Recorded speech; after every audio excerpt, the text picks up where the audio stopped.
আরিচার Dharmaraj sound বলছিল, আরে তোদের কি ভালো মাইক করার ক্ষমতা নেই? আমি তো শুনলাম তোরা ডিজি ভাড়ার টাকাটাই তুলতে পারিস, আর কি করেই ভালো মাইক নিয়ে আসবি?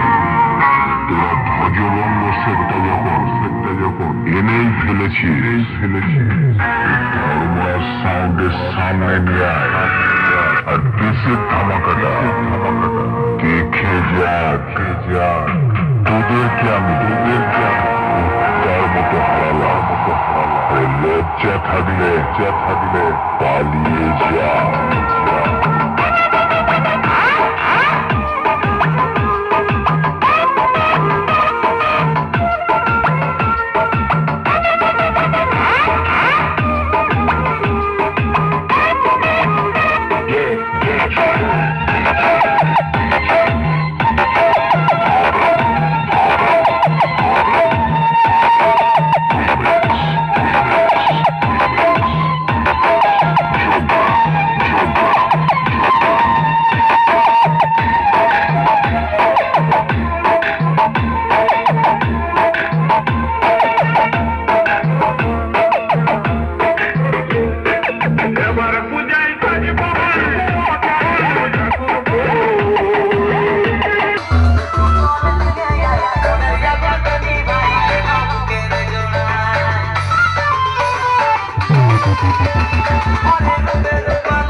আমার সাথে